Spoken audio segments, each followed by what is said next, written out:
Our archive is open to the public with the same hours that the museum is open, which is from 10 o'clock in the morning till 4 in the afternoon, Wednesday through Sunday.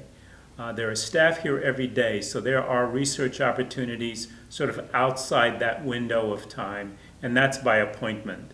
We have 2 people in the archives, and so they can answer questions, find the information you need.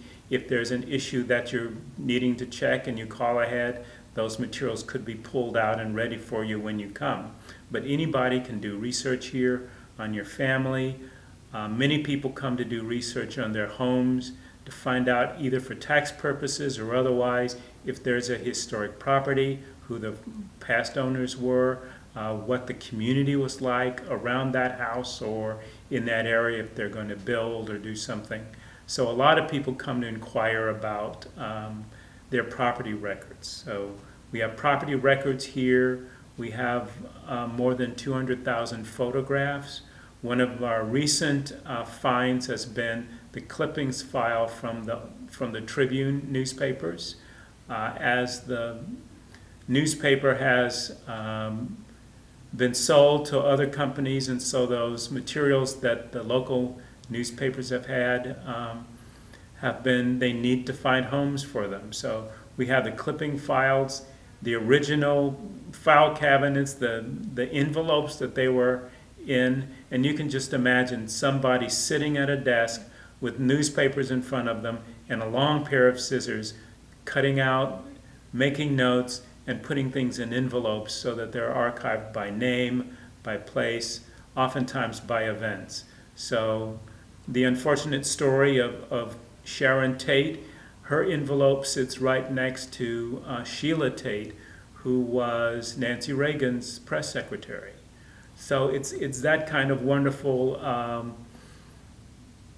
hybrid of materials that are available for anyone to use. If you graduated from a school here in Hayward or in Castro Valley or in one of the other East Bay communities that we represent, you can come here, pull the yearbook off the shelf at whatever year, and you can find yourself again in your wonderful past. We've got 2 important collections coming in. We have the Pete Stark collection, so our congressman, local congressman. We have materials from his legislative history, his time as a resident, part-time resident, we hope, of Washington, D.C. We even have a carpet swatch from the chamber. When they had to change the carpet, everybody got a piece, I suspect, if they wanted it.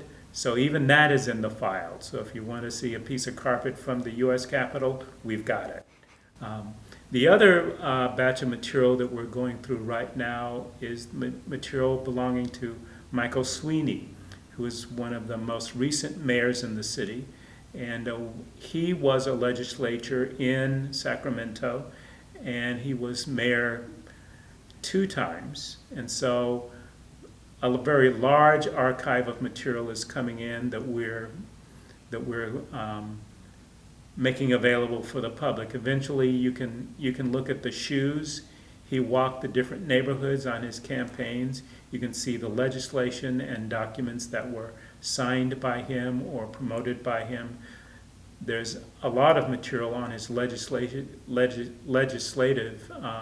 activities when he was a young congressman.